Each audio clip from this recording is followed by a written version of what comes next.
Hi, and welcome to The Insiders by Durham Lane, where we get perspectives from industry thought leaders about strategies that are unifying marketing and sales cycles to help accelerate growth inside your world.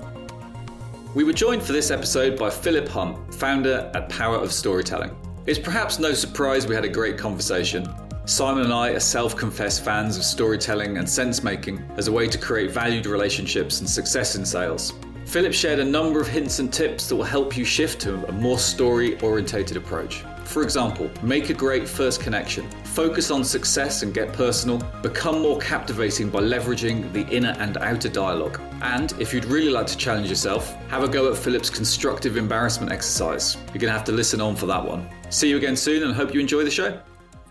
Hello and welcome to The Insiders by Durham Lane, an industry podcast giving you the inside track on all things B2B sales and marketing. I'm your host, Simon Hazeldine. I'm an author, sales expert and keynote speaker on all things sales and negotiation. I'm joined by my co-host, the CCO and co-founder of Durham Lane, Richard Lane. Richard, great to be back with you for another Insiders episode. Do you want to tell us a little bit more about Durham Lane before you introduce our guest for this session? Hi Simon, and yes, gladly do that. It's great to be back. Always good to be in the Insiders podcast studio. Just very briefly, Durham Lane, we're an integrated sales and marketing agency. What do? Well, we help our customers create always-on channels of meaningful and well-qualified sales opportunities that business development teams love to close. So keeping the wheel of business development turning. As we've talked about on the podcast before, we're the sense makers and the storytellers. So absolutely thrilled to be joined by Philipp Humm. Philipp is the founder of Power of Storytelling,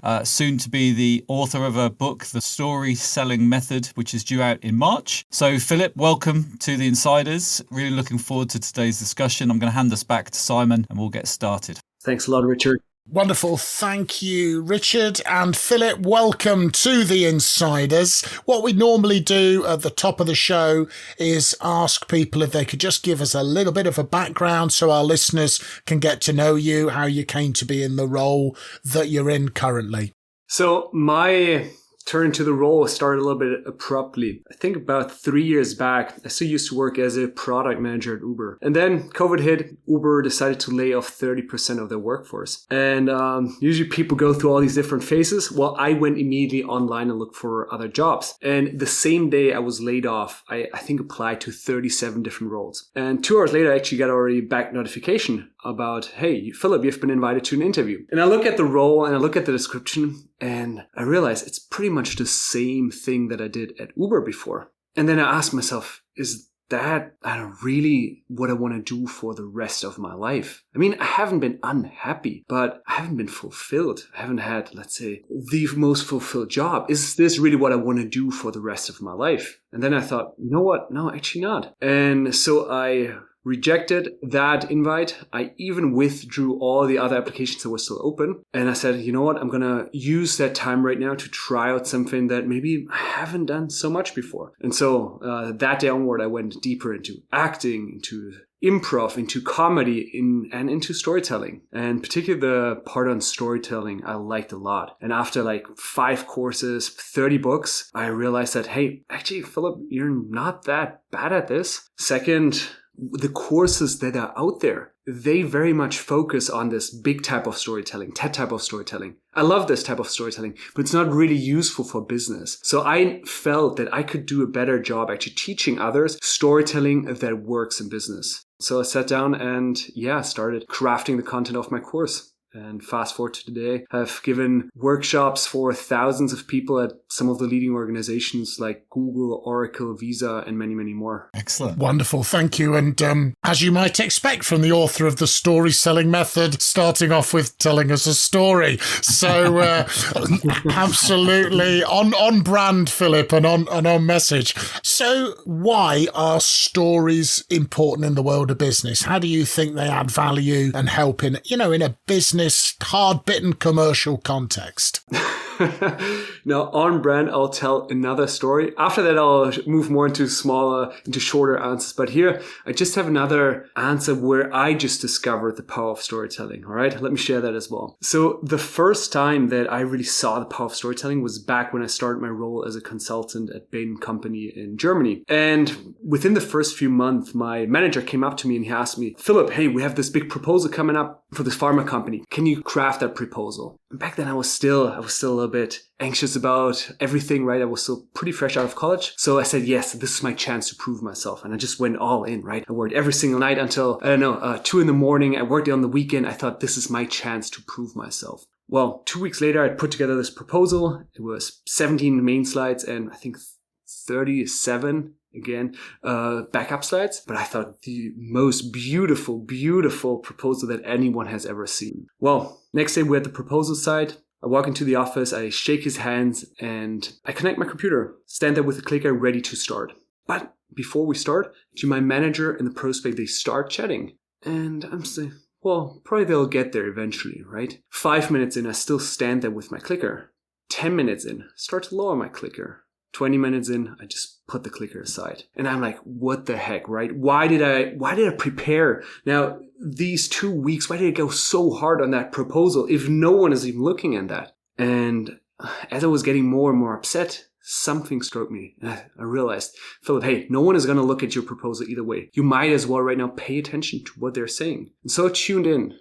What I now saw is my manager. He was just sharing examples of how he helped other customers. Examples of how he helped them. And to my surprise, the prospect was glued to every word that he said. And at the end of the meeting, the prospect got up, shook my manager's hand and said, wow, I loved hearing your stories. I can really see the value that you're creating. When can your team start? My manager had just closed that meeting by sharing stories. And as I see this, I have two reactions. One, what a jerk, right? First, I thought I had prepared 2 weeks for this presentation. No one is looking at that. But then second reaction was, wow, this is powerful stuff. I need to learn this. Storytelling can help you close any deal. Now, that just as an example, right, where I discovered the power of stories. Now, concretely, where does it help? It helps you become more memorable. So your stories are up to 20 times more likely to remember than a fact. Second, your buyer, your prospect is more amenable to your ideas when you tell a story. And third, it increases the value of your product. So I'm a big fan of storytelling in business and in sales, Philip. And if you introduce the topic to people, you've mentioned doing improv, you stand-up comedy, acting, or people think of stories as kids, things that kids listen to. And if somebody was really skeptical, they're more of a 17 slides and a 36 backup slide kind of person for a sales pitch, as you said. How do you convince them that they should try stories as a method of influence or communication? Yeah, on that one, I'd say, hey, think about, let's say, the last meeting that you had with a buyer. And let's say, usually in these pitch type of situations, it goes like that. We say something like, we are the market leader in XYZ. We operate in Y markets. We spend 10% on R&D. We use all these facts, right, to really distinguish ourselves. In every single pitch, you will find that. And I still think that you should continue doing that. But just ask yourself, do you really think that your competitor says anything differently? Probably not, right? Because we're all market leader at the end in something. And also, do you think that your buyer remembers your facts that you just mentioned the next day, a week later, a month later? Probably not, right? We all know how great we are at forgetting facts. So if you truly want someone to remember you, you gotta appeal to their emotions. And the easiest way to appeal to the emotions is by telling a story. So I'd say what do you have to lose, right? If you have a 30-minute meeting, we're not talking about here, hey, don't spend 10 minutes on a story, but rather invest 1 or 2 minutes in a short story to build that emotional connection. That's it. There's really nothing that you can lose. You'll become immediately more memorable. So it's kind of an embed, isn't it, rather than necessarily an overall replacement. So Richard, from a Durham Lane perspective, your principle that you mentioned at the start of this episode, we're the storytellers and sense makers. What's your kind of take on this? Yeah, I think the three of us are probably very well aligned in the power of stories. When I think about how we deliver our work for our customers, Simon, then onboarding is such a critical element for us. Usually takes about 4 weeks to complete. And a large part of that is getting under the skin of our customer, but really understanding why someone should be interested in and why should they be interested in them. And how do you do that? Well, you learn the stories. You learn the stories of how you've helped other people. You learn the stories of how this product or service came to be in existence. And when you're at the front end of the sales process prospecting, you need to be able to convey that information in a way that gets someone's attention and draws them in to be interested. So I think we've sort of built our business really on the maybe vignettes, the storytelling vignette. It's the the little small stories, isn't it? Just to try and link it back. But yeah, so that onboarding piece is absolutely critical for us. So that's kind of an early stage, and you obviously work at an earlier stage of the sales process at Durham Lane. Typically, a lot of your time is focused there, and we'll probably come on to stories as part of a sales pitch in a little bit more detail in a moment, Philip. But I'm interested. We were having a conversation before we came on air to record, but you were saying stories can be used at different stages of the sales process. What about right at the start when you're developing that initial connection? Seeing or meeting or talking to the person for the first time. Do stories have a role there? Yeah, absolutely. Because that's always funny, right? Everyone also who's listening right now, think about, let's say, the first few minutes that you have on any meeting. What is the conversation about? Usually goes like that, right? It's like, hey, how are you? Good, how are you? The weather is today luckily a little bit better. The sun has come out after a few days of rain. Now, that's 99% of the people. I know that the listeners right now, they're doing a much better job at small talk than what I just described there. But overall, what we see that most of the small talk that we do, it's really, really bad. Most of the times, 99% of the time, we focus on weather, we focus on traffic. COVID is now also popular. Again, there's nothing wrong with that, but like that, we're just staying at the same level of relationship. And if you truly, truly want to stand out, and if you want to bring your relationship to the next level, you might as well share something that is a little bit different. So share a short connection story. A connection story is a short story about yourself that reveals a little bit more about you as a human. Should I give you an example? Yeah, please. Yeah, bring it to life. Okay. Do you want to ask me how are you so that it feels less awkward? Okay. Yeah, I got you. So, hey, Philip, nice to meet you. How are you? Hi, Simon. I'm really good. Well, yesterday I had kind of a little upsetting disappointment. I got into my new Airbnb here in Sevilla, in south of Spain.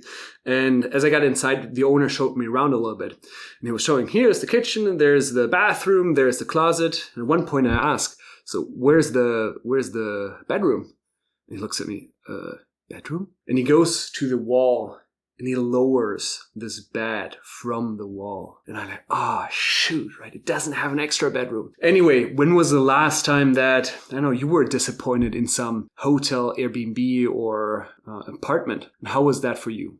And then I bring it back to you, right? I ask now about your experience. Now that just as an example, right? And these connection stories, they change every day, right? But every day there is actually something that is a little bit more interesting, a little bit more unusual than how we respond all the other days. So just think, is there anything that is more interesting than weather, weekend? So Philip, let me bring this in because I think this has been a really interesting change with work from home. So you get a lot of people that use sort of corporate backdrops. I actually like so you've got Simon's bookshelf behind Simon there. I like to just see what people have got in their rooms. And I think that's a really neat way of getting a conversation started. So I had a really big enterprise call on Friday last week. I was in Edinburgh, I was on holiday, so I was just doing it from the street. So there was a talking point there. But the guy I was speaking to had a guitar hanging on the wall. So first thing was, I play guitar, he plays guitar, talk about different guitars, you talk about where you are. So I think the whole sort of work from home piece has brought in some really interesting ways of talking about things other than the weather, because the British are very good at talking about the weather. So I'd be interested in your views on that. My experience, you cannot rely too much on that. If I look on the backgrounds of most people, a lot of people have them blurred. A lot of people, you cannot recognize it. So if there's something, please, yes, go for it. How you can avoid that and how you can prepare a little bit in advance is, hey, go on their LinkedIn, right? And now not only look through the professional stuff, but you'll see what are the interests, right? What other pages do they like? And then you see, he liked Tim Ferriss. So maybe he's into self-development. Maybe right now the short story that I tell is a little bit more about a skill that I learned. And then I ask him about him. So I'd say I prefer to plan a little bit in advance so that I don't rely on, is there an object in the room? If there's an object, that's great. And I guess you could potentially, to Richard's example, you can get the other person to tell a story, can't you, I guess, and say, so how did you get into playing guitar? Or is that your guitar first, I guess? And I must apologise as a British person, Richard and I British, and causing great trauma to suggest to Brits that they might want to talk about anything other than the weather, Philip. So, we need to put a health warning on this episode for the Brits. But no, in all seriousness, so I like the thinking about moving from the same level of relationship to a different, deeper level of relationship and starting off really positively. And then you mentioned that, we're not replacing, for example, necessarily the entire sales pitch, but we might embed or use customer success stories, for example. So how do you construct and use stories as part of the overall sales pitch or sales approach? That's an excellent question. Often people think now I need to tell stories all the time. No, that's not the case. If you have, let's say, half an hour call, well, maybe you have one, max 2 stories, right? That's it. It's not that you need to change your entire way of communication. You're just sprinkling in 1 or 2 stories once in a while in these strategic turning points of the conversation. And often one is the first one. Second one is a little bit more in the discovery at the beginning. These are industry stories. And the third one is customer stories. So specifically when you pitch your product, once you have a clear understanding of what the pain points are that the prospect is going through, well, you can chip in with a customer story, and that is a success story about another customer. Now, how do you craft that? It's about thinking that happy customer that you want to use in the story. In what situation was that customer before meeting you? What problems did that customer have? How did you then help overcome that problem? And what was the result at the end?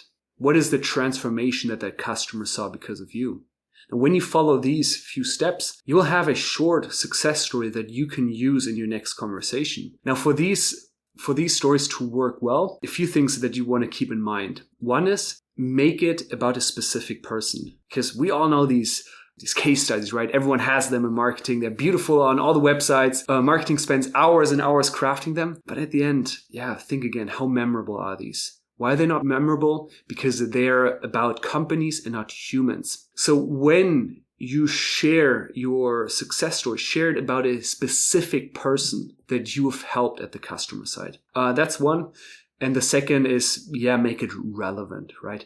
You only want to share a success story that is actually relevant to your buyer. If you pick someone that is in a completely different industry with a completely different profile, with another challenge, well, you might as well not share a story because it can have the opposite effect. So always think, how can I share something that is relevant to my buyer? So these are things that are kind of helping to make the stories more interesting and maybe even captivating. I'm just thinking about those of us who've been unfortunate enough to be on the receiving end of somebody telling us one of those stories and your eyes glaze over and you think, oh my goodness, not again. So what do you do to really make sure those stories that we tell are captivating, grab the attention of people on top of the things you've mentioned a few moments ago? So I'll share with you 2 specific techniques that you can use to make it more captivating, my favorite ones. Technique number 1 is to add emotions. Any story that is emotional will be immediately more interesting. Now, how do you add emotions? If it's your own story, bring out some of the thoughts that are going on in your head. So let's say you have a certain challenge, and instead of saying, this was a really bad problem, blah, blah, blah, you go in there and you say, oh man, that was really bad. I think now everyone will think that I'm a failure, right? I'll probably have to leave the country right now and move somewhere else, right? What are the thoughts that are going on in your head? Share any of these thoughts and your story will immediately become more emotional, more captivating. That's one. The second is try to focus on the visual moments of the story. A lot of times people share their story in very generalistic terms, right? They say, so I went there, I did this, then they respond like that. That's all very general. Now bring us into a specific moment, how you stand there. You stand there, your boss walks up to you, does something, you respond. So bring us into the specific physical moment, in this visual moment. One technique that you can do to do that is by sharing dialogue, the outer dialogue. So if it's with another character, let's say with a customer, what are the words that were used in that specific moment of the story? Say if it's a customer success story, it could be at the end, right? At the end of the story, the customer coming to you saying, wow, Simon, so thankful we worked with you guys. Right now, sales is through the roof, 10x right now this year so far. Thank you. Right? It's a tiny change. But use the words that were used in the specific moment of the story. That's my second technique. So one, share the inner dialogue, which is like thoughts to make it more emotional.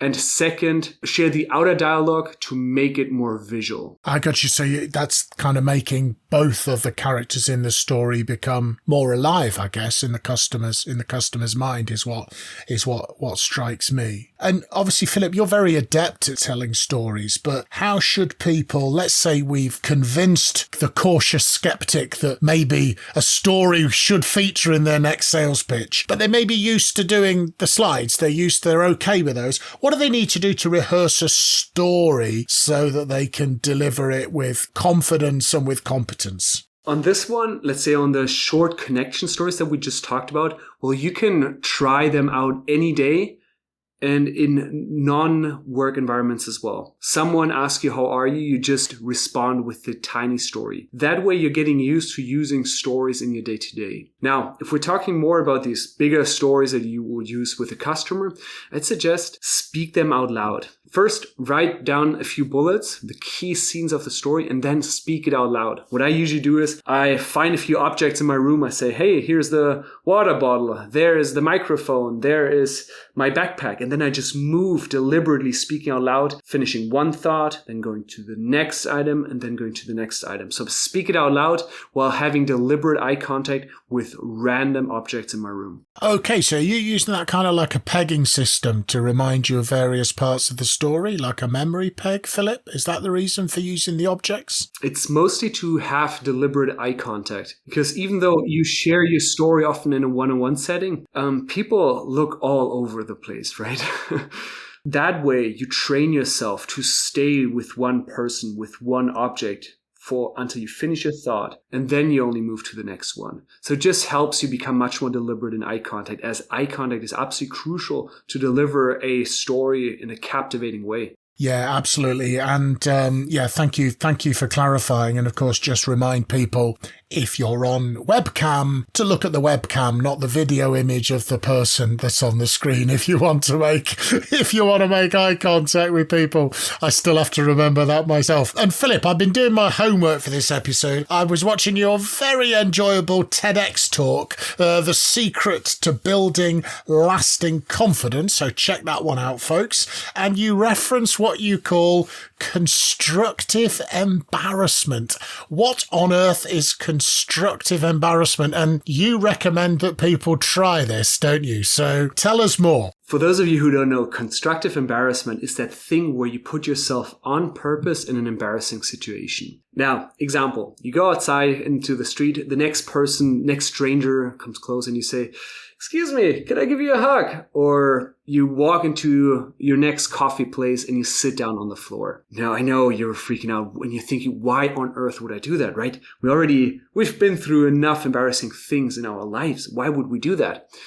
Well, by putting yourself on purpose in these embarrassing situations, you learn how to deal with feelings of judgment. You notice how everyone is judging you. And instead of jumping up and moving somewhere else, you stay with that feeling. You feel the sensation and you learn how to deal with judgment. By learning how to deal with judgment in these moments, all the other moments, whether at work or outside of work, they'll become easier to be with.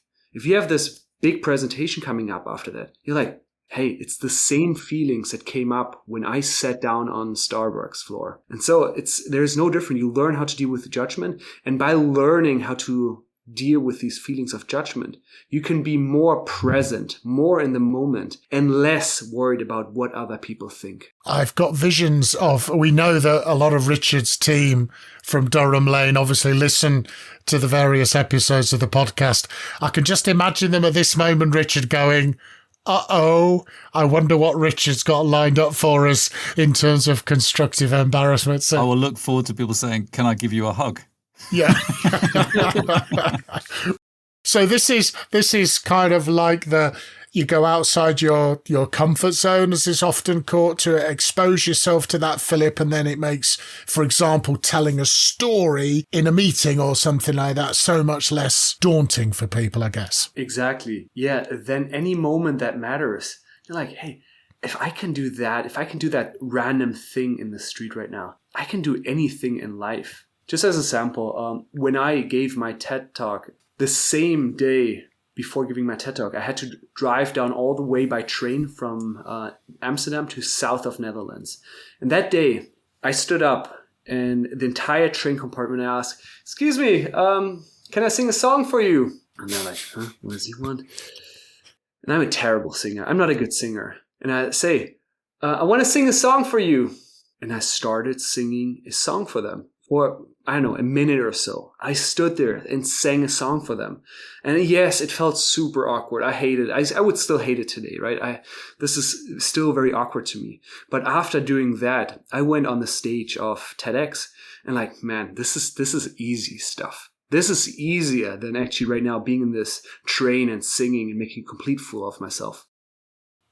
Yeah, it's the comparison. I mean, I've done quite a lot of speaking in my time, but when I took a decision to do little 5-minute stand-up comedy routines to raise money for charity, that was a whole different level of challenge and stretch. I've got to say, because if nobody laughs, it's not going well. Luckily they did. So yeah, I've had a bit of potential constructive embarrassment, Philip. So wonderful, Richard. You normally give us your pithy summary of the key points from the conversation. What do you think's most important from what Philip's been sharing about stories? Yeah, thanks, Simon. I've got lots of notes here. We've really only touched on one topic, which was storytelling. So, it's been very focused, which is great. Just first off, though, I love in life the moments of change. So, you had a bit of an epiphany, it seems, Philip, when you left your job at Uber and then started applying and then thought, I'm going to break this cycle. So I loved that. And thank you for sharing that. A story is 20 times more memorable than a fact. If you're not using stories in your sales activity, then you should be, once I've said that. I also like the idea that it is a shift. So it's not I now only tell stories. It's like, how do I use stories to help my sales journey and the conversations that I'm having? So you're not only telling stories, you're blending them into your conversation.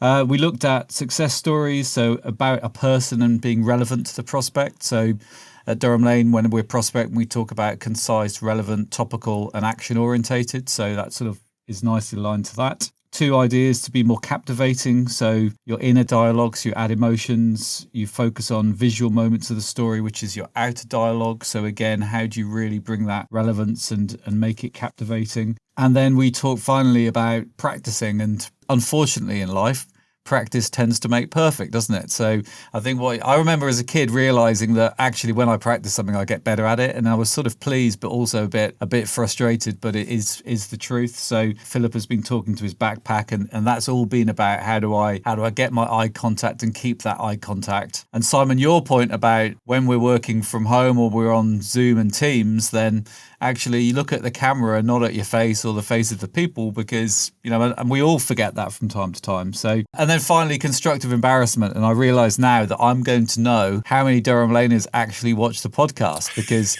they need to come and say to me, hey, can I have a hug? And then I'll know that they've listened to this episode. So I've really enjoyed it, Philip. I think it's, as I said at some point in the conversation, I feel like the three of us are very aligned in our thinking. So it's been knocking on an open door, but I think there are some really practical little hints and tips that you've given our listeners there, which will help them to, to have better business conversations, which is what this is all about. Absolutely wonderful. And Philip, we have one last question for you. We're building the Insiders Spotify playlist, and we're asking every guest to choose one song which we will add to the playlist. It's a very diverse, eclectic and rich mix of musical genres. Philip, what are you adding?